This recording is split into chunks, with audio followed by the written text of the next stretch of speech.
Coming up in This Week in Computer Hardware, a Mini-STX build, Intel shipping Optane memory modules and opening a new fab, a silent 1050 Ti, and a better way to control the lights in your house because voice control sucks. All that and more coming up next on Twitch. Netcasts you love. From people you trust. This is Twit.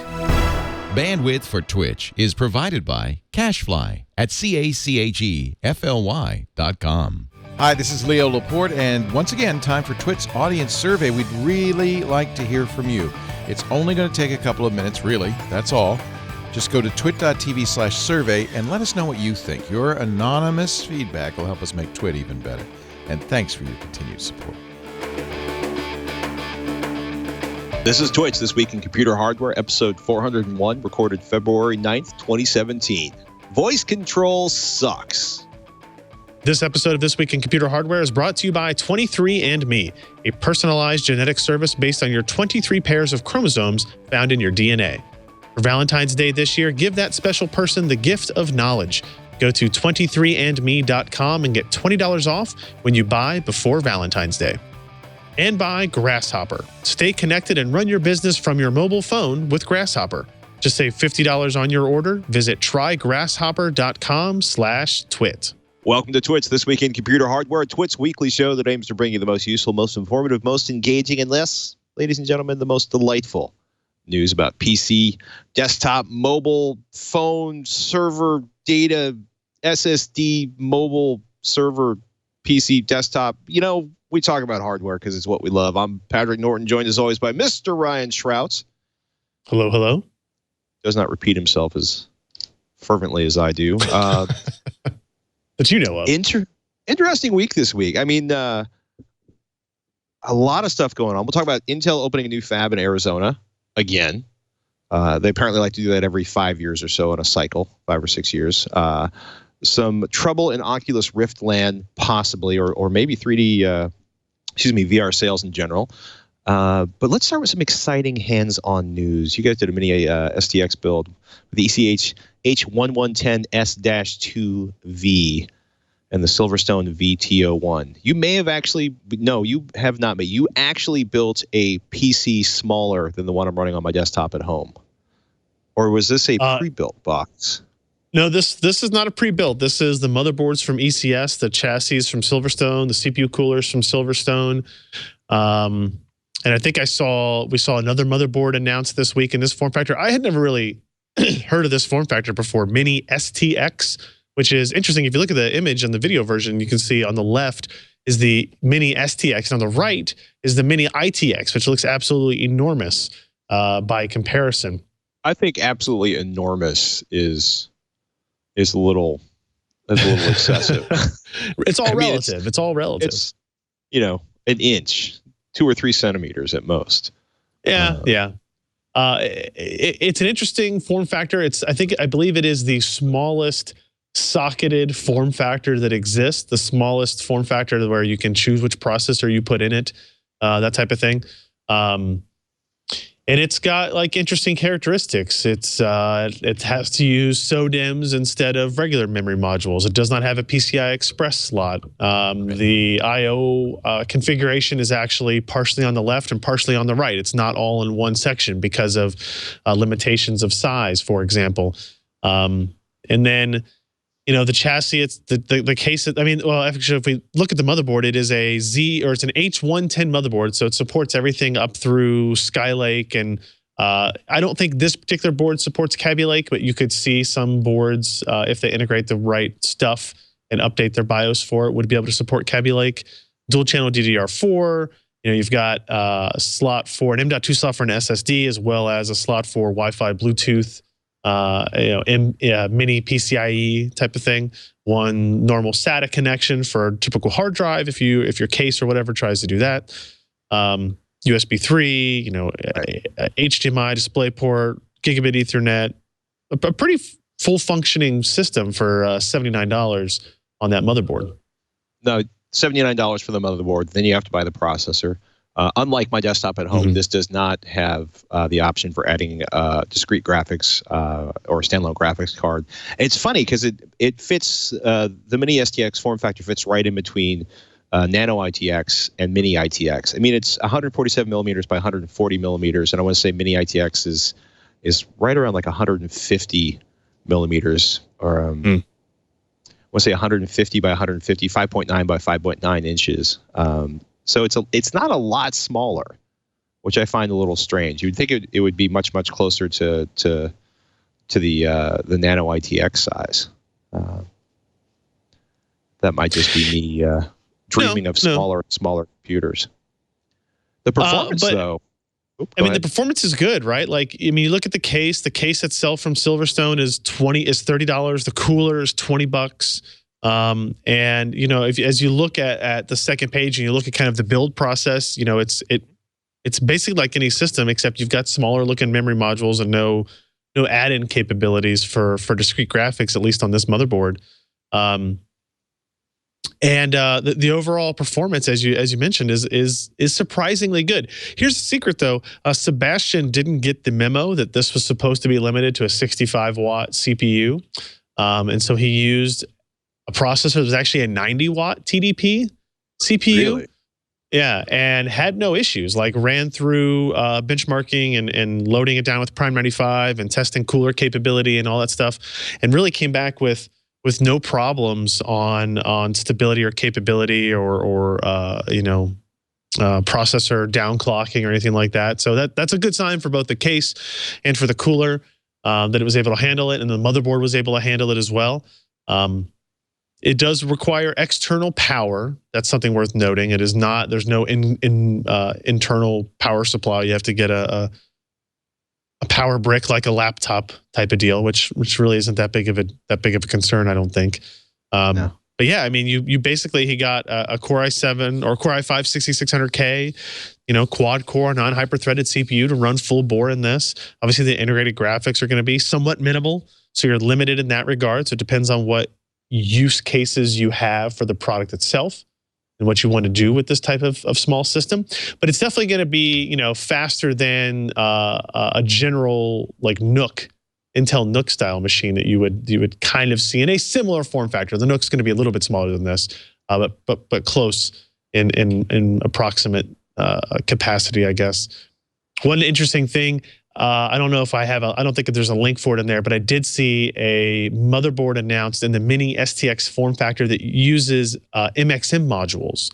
So in theory, you could have a discrete graphics card in that solution that uses an MXM module. The difficulty there being finding a reliable source of MXM modules that, you know, if you go on eBay and you go on some of those places and people who are, you know, upgrading their laptops and have old ones or something like that, that might be your best shot.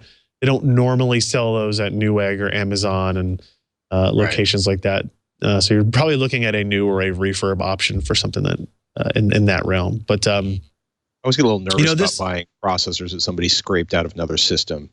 Or gray market to send around. Yeah, especially on eBay where there's a lot of, you know, as is type stuff and your return policies are limited, and it would be something to keep an eye on for sure, to keep track of as you look through all of it. So it's still neat to see this type of form factor. I know. I mean, it's just looking at the last page in the finished construction, right? How big? Yeah, that picture right there. How big the M.2 SSD looks in comparison to the rest of the platform gives you an idea. I mean, it's a delightfully tiny machine. It looks like it would be great for a home theater PC you weren't doing gaming on. Sebastian said the noise was basically, you know, at or below his threshold with most of the fan settings on that, which he was surprised by, given that it's a pretty simple, pretty tiny 80 millimeter fan. I think he like 33.4 decibels. I'm curious. I mean, I'm always delighted to see yet another way to put a PC in a very, very small container. I just wish it had the ability to do external graphics. But you know, I'm obsessed with GPUs. No. I mean, the thing is, there's no reason that form factor couldn't do it if you found a motherboard that integrated something like Thunderbolt 3 on it, right? You would be able to do it. But this particular solution does not support that. And the problem will be you're going to get into more expensive total costs when you get into motherboards that are going to support that type of thing, and return on investment will be a big variance. Yeah, and also just that would also mean having a much larger enclosure because you need much more space to put a GPU inside of that. But if you had external graphics, then I don't know. I guess if you've got a small form factor PC, box. External graphics doesn't really make sense because you have two small boxes as opposed to one medium-sized box that actually hold the video card. It's not exactly a laptop solution. But Intel, that's one of the things Intel kind of talks about with their Skulltrail NUC is that it has Thunderbolt and you can connect external graphics to it. I don't know which one of those devices is mobile that you would need to have that, or maybe it's just kind of the space and form factor of it all that makes more sense. But it is an option out there if people have a need for it. Good to know. NVIDIA Quadro offerings now include GP100 with 16 gigabytes of HBM2. What's the word coming out of SolidWorks World this week? So this new GPU, the Quadro GP100, is based on a GPU that's kind of like 10 months old at this point in terms of when it was announced. It was announced as the P100. It was announced as a GP100 GPU that found its way into the Tesla P100 product, which existed for high-performance computing, high-end simulations, those types of things. And it was then released a couple of months later as an add-in card, Tesla P100. Again, no display outputs, meant for server infrastructures, meant for $15,000 to $500,000 workstation or servers and rack mount machines and those types of use cases, I guess. The Quadro variant is unique in that it is now, it's not a consumer-facing product, but is now a prosumer, professional-facing product that it has display outputs, it has connectivity options, but it is still based on that GP100 GPU. So this is the first time that, in theory, you'd be able to buy one of these cards for an individual machine, for a workstation that has that GPU in it. And the unique traits of this GPU compared to other Quadro options or GeForce options is that it is the first NVIDIA GPU to have HBM2 memory on it. So it's got 16 gigs of HBM2 memory, rated at 716 gigabytes of memory bandwidth. So it's much higher than other products. It is the Radeon Fury X was HBM. We know that Vega is going to have HBM2. This was an HBM2 part that had very, very limited releases last year as it went through those super high-end, high-margin parts in the server and HPC world before kind of coming out now in this Quadro thing.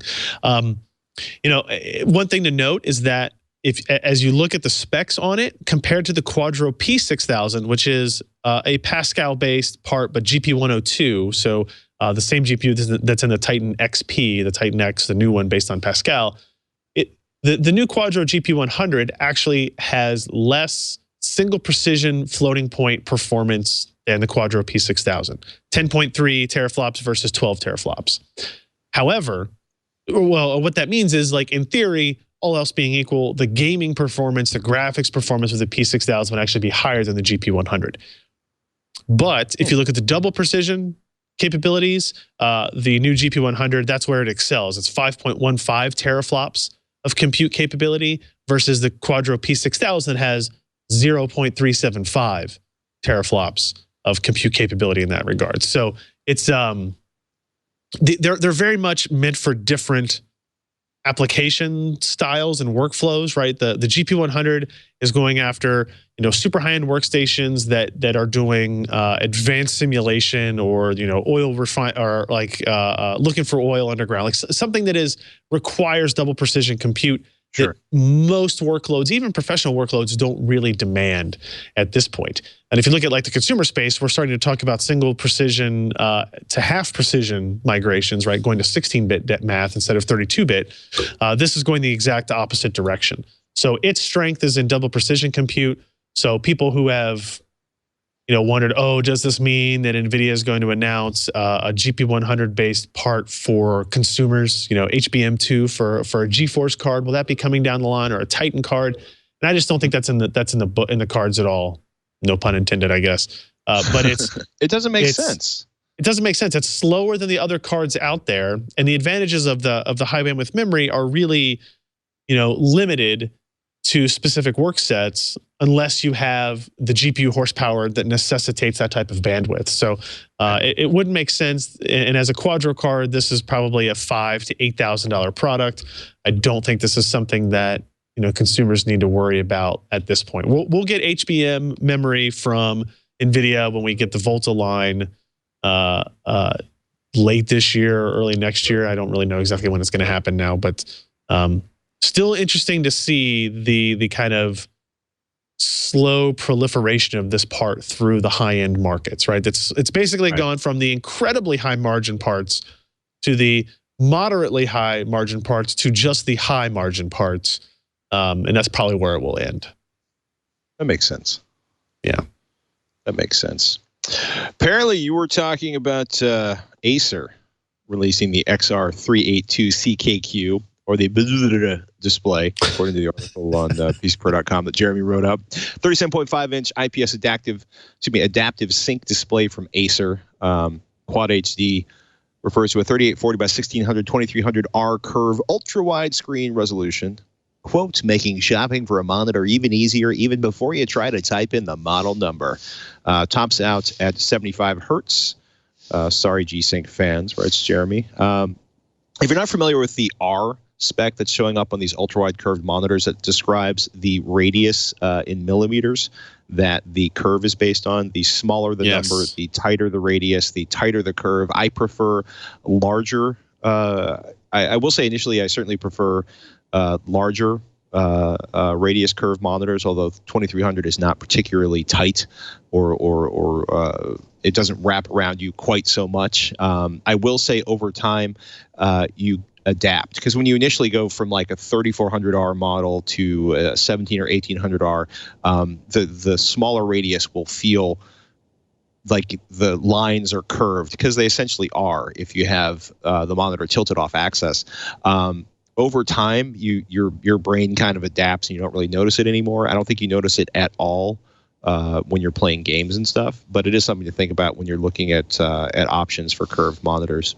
This one a little out of my price range, but I am about to replace my desktop monitor with a similar model from a different manufacturer that is priced about half as much. Yeah, I don't particularly. I'm not obsessed with adaptive sync at this point. I don't know if I've seen another 38-inch screen in this form factor, because they call it ultra wide QHD because it's 3840 by 1600. It's been a while since I've seen a 1600 as a vertical resolution in a new display. So I think most of the monitors that I've seen in this form factor are the highest and are 3440 by 1440. This one's a little bit bigger than that at 3840 by 1600. So I'd like to see it in person to see if it makes any kind of noticeable impact on use case and use space. Because, some people still have concerns over these ultra wides and the amount of vertical space you get when looking at things like web pages. But it doesn't particularly bother me. I find myself working with 1, 2, 3 panels of information across the monitor. And I've never been losing 100 pixels or a couple hundred pixels off the vertical on my monitor has never particularly bothered me. I do know a lot of people that are driven completely insane by that, which I guess I can understand. There are, a lot of the options out there are like 3440 by 1400, which is kind of a straight WQHD. There's some options. HP had some really gorgeous widescreen displays, but they don't seem to be available yet on their website. So we'll talk more about those when they are available. Let's take a moment to thank our friends over at 23andMe. This episode of This Week in Computer Hardware is brought to you by 23andMe. If you're looking for a particularly unusual gift for Valentine's Day, Valentine's Day is my nightmare. Valentine's Day shopping usually ends up with me feeling like I really should give up on Valentine's Day. My wife loves it when I say things like that. 23andMe is the online personal genetics service named after the 23 pairs of chromosomes found in your DNA. The perfect Valentine's Day gift for that special someone who wants to know more about their ancestry. It's pretty cool. My friend Robert Heron's done this for a staggering number of people in his family because he's kind of curious.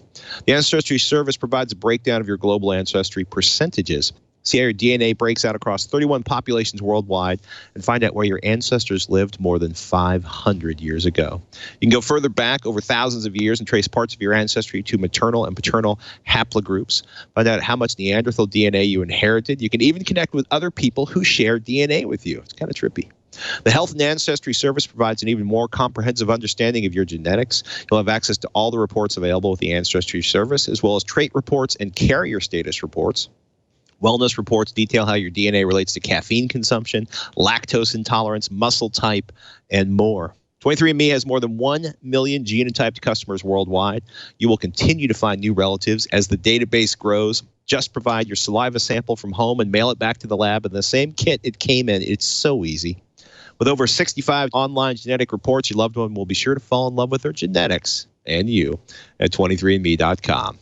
Go to 23andme.com today. Buy before Valentine's Day to get $20 off. It's a deal, people. And you can check that whole Valentine's thing off your list. Go to 23andme.com today. Buy before Valentine's Day to get $20 off. That's 23andme.com. We want to thank 23andMe for their support of This Week in Computer Hardware. Oh, my goodness. Intel started shipping Optane memory modules. I'm actually really excited about this. Yeah, should I not be? There was a pause there, Ryan, and I was like, well, so I think this particular news is about the memory modules that go into DIMM slots for server designs, and not in particular the Optane drives that go into things like laptops. I mean, same technology, same idea. It's just a different interface and a little bit different logic in how they're implemented. So this was, I think, if we go back to like the first cross-point demonstrations, this was what they were really referring to. This is what they were kind of like building up for, is that you would, you know, if you're running a server, you're running a super high-end workstation, you would replace or fill some of those empty DIMM slots with Optane memory that then communicates with the processor through that electrical interface, but not as DRAM, right? So the cross-point memory itself, the Optane memory, is doing its own translations on the DIMM side to more or less emulate what a DDR module would do in terms of how instructions it receives versus data that it sends back to the processor. And that kind of makes sense, right? Because you remember that the idea of the Optane memory is to kind of bridge the gap between local system memory performance and NVMe SSD performance.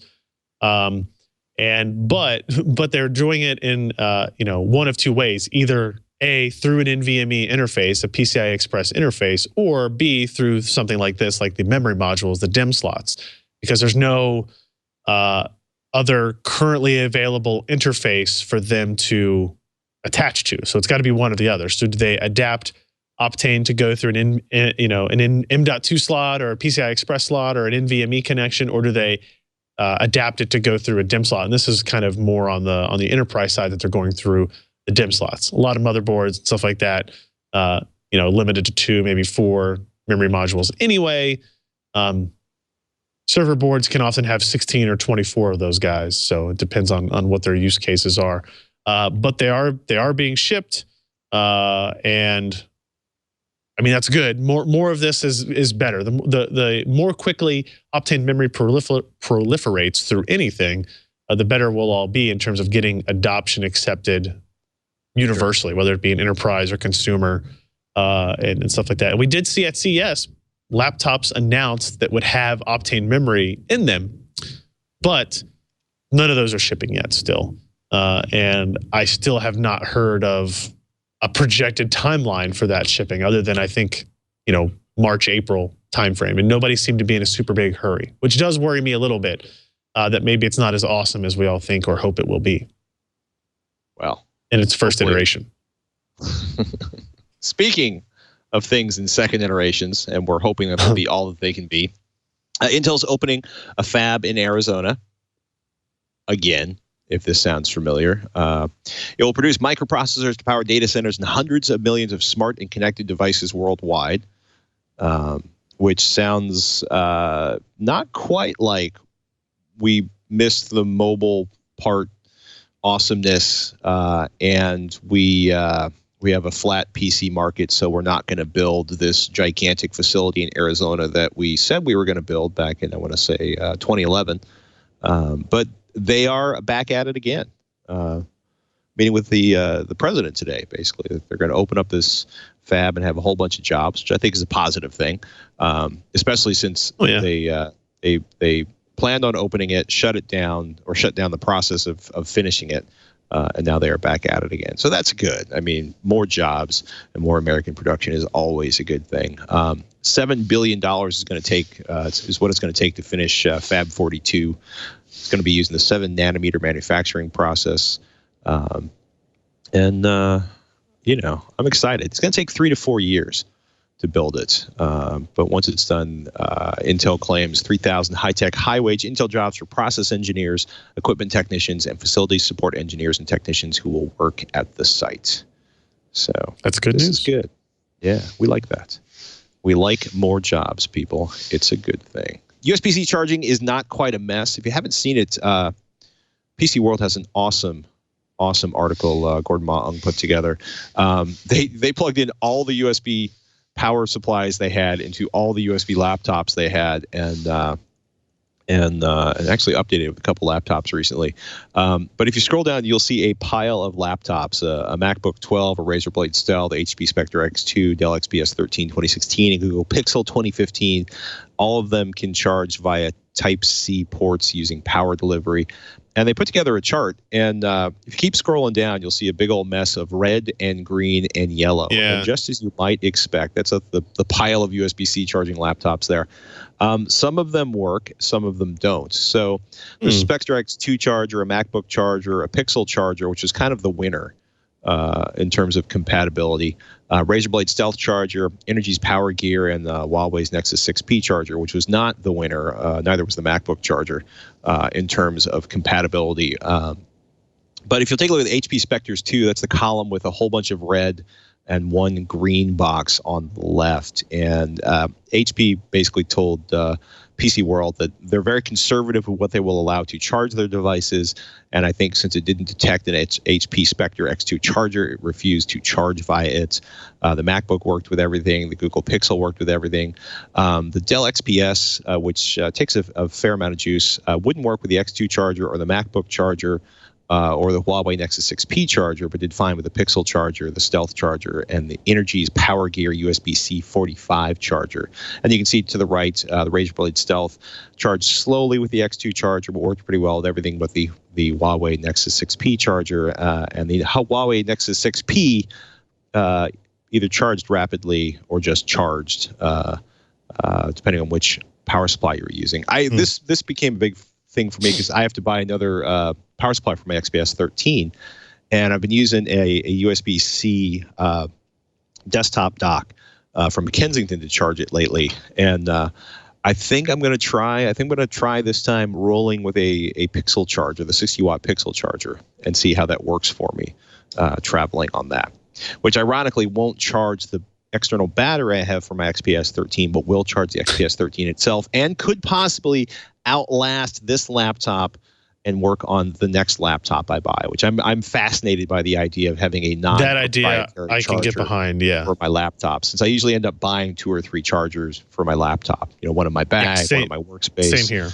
So that was one of the reasons that was one of the primary reasons I stayed with like the same laptop brand and series that I did as long as I did, because I had bought 1 for my house and 2 for the office and 1 for my backpack. So I didn't have to buy 4 more chargers whenever I went with a new design. So I would agree with you. Like being able to find this perfected would be fantastic. Would be fantastic. It would be. Logitech announces the Brio webcam 4K and HDR. Not that I know of any services that will stream in 4K or HDR. True. 720p 30, 720p 60, 1080p 30, 1080p 60, and 4K 30, and HDR using Bright Light 3. Although we don't really know what that'll be actually compatible with. So it's $199. The HDR is not so much that it's creating an HDR video that will play back on HDR TVs. It's more that it is correcting overblown light in the footage that it's recording, right, or that it's capturing. And I saw a demonstration of it, and it seemed to work pretty well. Worked better than their previous generation part, but it is not. This is part of the confusion that will be surrounding the term HDR for quite some time. Maybe they need a different term for it on the camera side, but in reality, cameras have had HDR support, quote unquote, for longer than we've had displays that have had HDR support. So it's an interesting debate. You're right. There's nothing that streams at 4K, but with the benefit you get, so like they're targeting this at businesses and then like high-end users, people who are doing YouTube, those types of things. The ability to record locally at 4K, and if you want to upload to YouTube at 4K, you can do that. Or you can use digital zoom, but now still get a 1080p image out of it is pretty compelling, right? So if you just want to zoom in on something, or you don't want to have to move the camera around, or it needs to be a little bit further away from you than you would like in terms of what the typical lens range would be on a 1080p camera, you can use digital zoom and kind of correct for some of that too. And it's not listed here in the story, but it apparently does support 720p 90. Mm-hmm. I don't know what you want that for, I guess. But it's an option. So there you go. There you go.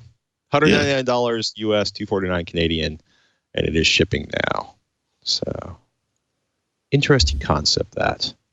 Yep. The palette has a new fanless GeForce GTX 1050 Ti, which to me sounds amazing for a home theater PC or a 1080p gaming PC, where you just don't want to hear any noise. Do we have any information on this point on what performance is going to be like, or should it pretty much specs are identical to a 1050 Ti, so hopefully the performance will be identical to a 1050 Ti. It should be. It should be. Go ahead. Sorry. I was going to say, unfortunately, we don't have any information on pricing or when it's going to ship yet. No, and palette, I believe, doesn't directly sell into the North America market anymore, which is disappointing. I did email them and ask for one of these cards, so we'll see if they actually send it. But I am with you. I think the idea of a completely passively cooled 1050 Ti high-performance video card is pretty awesome, right? As somebody who has a TV sitting next to me that we were building home theater PCs for, using a water-cooled GTX 1080 and a water-cooled 7700K, the idea of getting more silent parts in there is really interesting. I am curious to see, how the GPU would perform in relation to, what the thermal environments of the case happen to be, right? Like, how dependent on airflow through the chassis is this cooler to get all 75 watts of the power out of that GPU? Because that's something that you have to be a little bit more concerned with when you go with passive devices. But yeah, no idea on if it's going to be available here in the US, if you'll have to, find it on eBay or Alibaba or something like that. If you actually do need to have one. Yeah, exactly. Ship it to you. We haven't seen a whole lot of, I think AMD has an RX 460 that is passive, but the RX 460 is going to be a significantly lower performer than the GTX 1050 Ti. So it's been a while since we've seen one that's going to be this high performance in theory, but still passively cooled. Interesting. Take a moment to thank our friends at Grasshopper. This episode is brought to you by Grasshopper, a virtual phone system designed for entrepreneurs. Grasshopper works just like a traditional phone system, but requires no hardware purchase. With their iOS and Android apps, callers can reach you wherever you are on your mobile phone. Grasshopper allows you to keep your existing number so you can maintain your brand. And when you make a call, your client sees your Grasshopper caller ID instead of your personal phone number. Simply select toll-free or local number, record a custom greeting, and add multiple extensions for your business. It's so easy. And toll numbers, they are great for marketing. They make your business sound more professional. Set up department and employee extensions with custom call forwarding to any phone in the world. You can get voicemails emailed to you as audio attachments. You can even send and receive SMS text messages from your business number.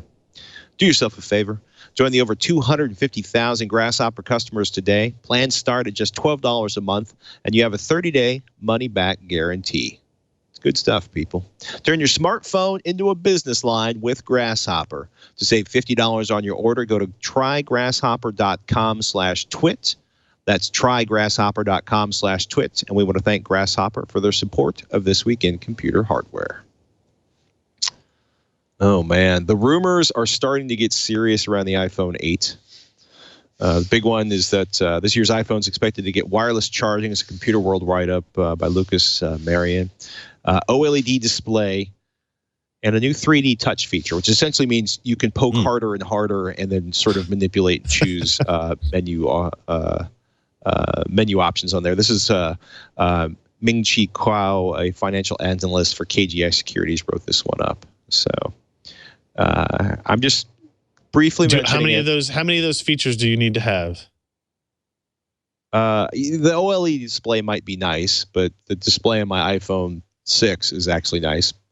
So excited. I finally got my display replaced, so I have no cracks in my display. That's good. That's good. I need to tweet to a bunch of people who are just absolutely horrified at CES at the condition of my display, but I've armored it with a Magpul case and a tempered glass screen protector. So far, see how kid-proof it happens to be. It's not the kids that are a problem. See, I just dropped it again. Fair enough. Fair enough. Children are not the issue. But 4.7, 5.5 inch, and 5.8 inch form factors are expected to be released this year. My concern is that they are going to go with an actually thinner case when they go with the wall-to-wall option on the screen. I think they're going to, that's the big rumor. They're going to eliminate the bezels, the kind of end cappy feeling, which would, from a design aesthetic, would look gorgeous. But I'm a little terrified with how likely a thinner iPhone would be to bend and or otherwise disintegrate on contact with me. Yeah, I agree. I just, when I take my phone out of the case, I feel like it's too thin and it's too slick. For fear of dropping it and turning it into one of your phone disasters, I guess, over there, one of the screen issues. But it, I don't know. That's not what people are asking for. Nobody's asking for thinner phones, right? Right. I don't know. Certainly not me. Yeah. Give me a bigger battery and a better camera. And there you go. That's much more compelling. Facebook's closing hundreds of its Oculus VR pop-ups and Best Buys after some stores went days without a single demo. That's actually what was reported to Business Insider. Alex Heath wrote this one up for them. But apparently, Oculus VR demo stations are not jammed packed with people lining up. It's not quite a third, but no, actually larger than a third. Math apparently not being my strong point. 200, not quite half of its Oculus virtual reality demo stations, which makes sense because setting up any type of a custom display or end cap inside of Best Buy usually requires a significant investment. So, Although, why do you think there would not be a demand to try it out? Is there a stigma associated with VR? Surely it's not like a cleanliness concern, right? Like maybe there should be, but I don't know if that's what people are actually worried about. Is it really that people are that apathetic towards the idea of it? It's a good question because I'll be honest with you, having been in Best Buys a couple times in the last couple months, I never actually saw the Oculus VR station. And so my first thought is like maybe people aren't actually able to find it inside of the stores. I will say one of the stores I was in, they were in the process of reconfiguring the store, so I really couldn't find anything, and neither could a lot of the employees. But there are The Oculus spokeswoman, Andrea Schubert, said that this was seasonal changes, which to me means we paid a metric ton of money to have these displays available for during demo Christmas through the holiday season. And now that the holiday season is over, let's throttle it back. Because something you'll notice in Best Buy is if you go to a Best Buy that is surrounded by a relatively poor community compared to a Best Buy surrounded by a relatively wealthy community, you will notice that the contents seem to shift to skew higher end or lower end based on the people in the surrounding area that are buying stuff. At least it feels like in my experience. I agree. But it'll be interesting. These are $600 for the headsets, $200 for the controllers.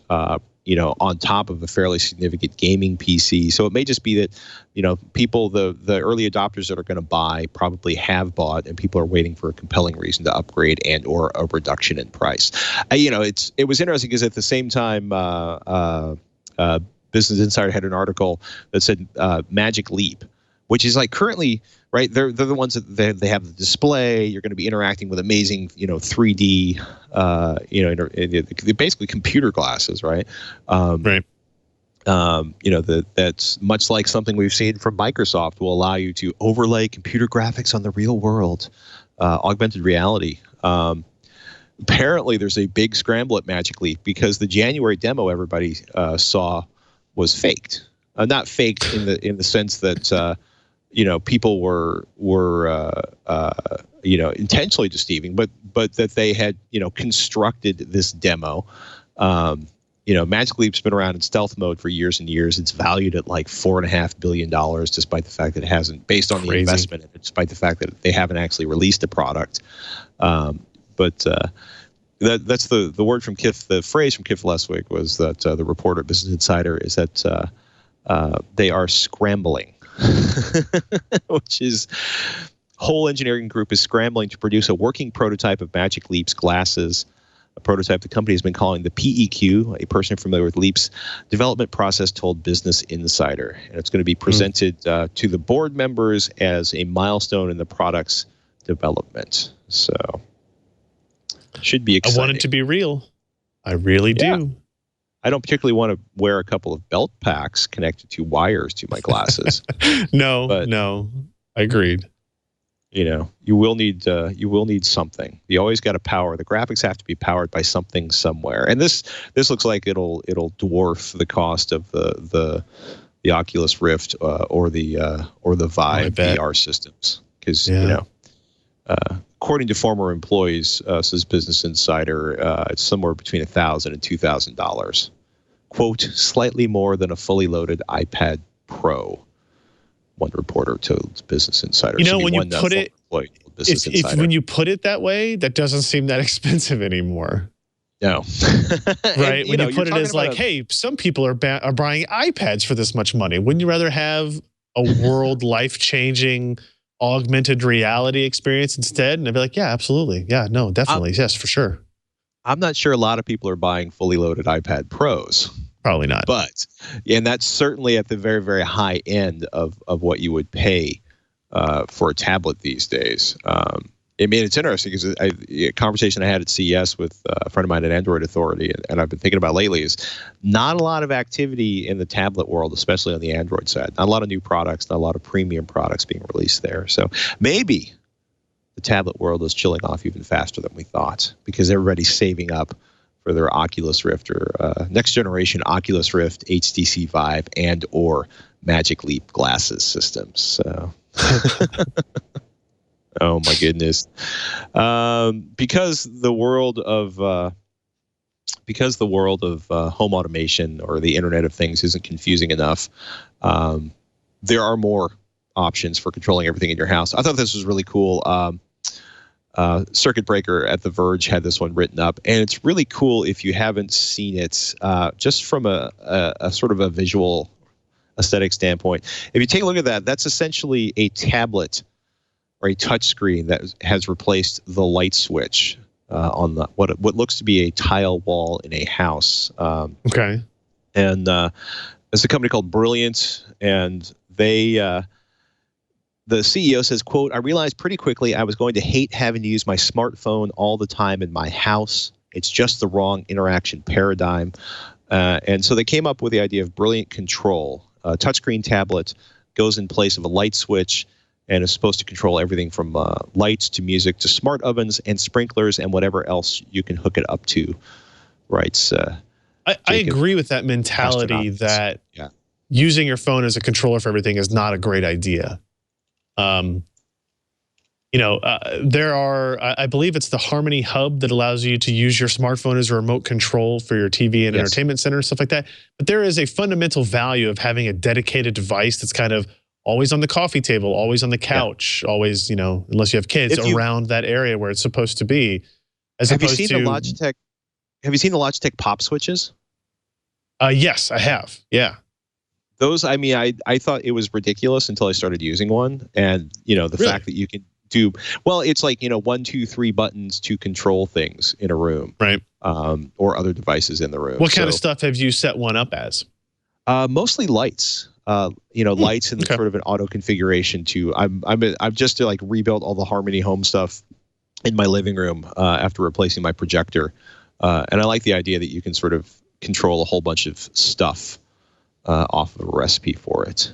But they sell $40 each, $99 for a multi-pack, or for the $40 each or $100 for the starter pack, which basically includes a base station that hooks into Logitech. Interesting. System. Yeah, I remember seeing those launch.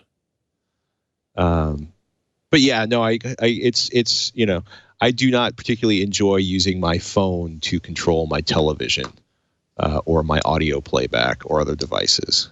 Although it's much better, I think, to have the ability to control the heat in the house without actually having to get up out of my bed and walk to the thermostat. Right. And I love this quote in this story that says, if you want to turn on the lights in a room you're just walking into, voice is terrible.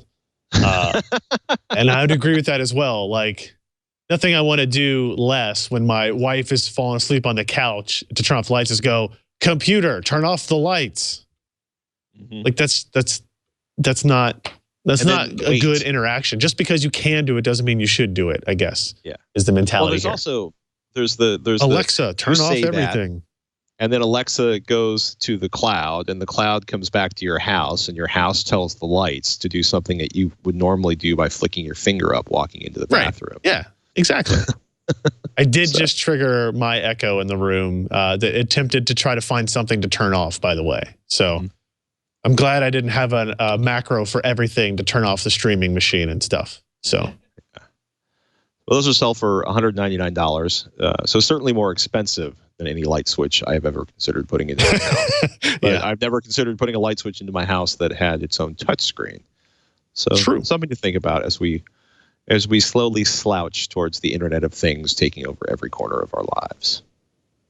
I'd like to see these. That's a pretty steep price to try out, I guess. But says the man with 30 computer monitors in the room with him. Well, sure. I didn't have to pay for a lot of those. That's a difference. That's true. What did they say when these were going to be available? Like when these were shipping? I don't think they have a hard date for when they are going to ship. It says late this summer. Yeah. Yeah. Later. Fair enough. Yeah. Not today. Not now. They got to work things out. They want to make it. I like the idea that a company's going to finish something before they ship it. What? It's a dream. I know. It's crazy. It's a crazy dream, but it's a dream. Oh, my goodness. With that, ladies and gentlemen, we want to thank you for listening to us here on This Week in Computer Hardware. You can find all the older episodes and information on how to subscribe and RSS links on twit.tv/twitch. You can find Mr. Ryan Shrout at PCPer, and you can find me, Patrick Norton, on techthing.com or avxl.com. And as always, we invite you to tweet at us if you got a hardware question at Patrick Norton or at Ryan Shrouts. And with that, ladies and gentlemen, I'm Patrick Norton. I'm Ryan Shrout. We'll see you next week on Twitch.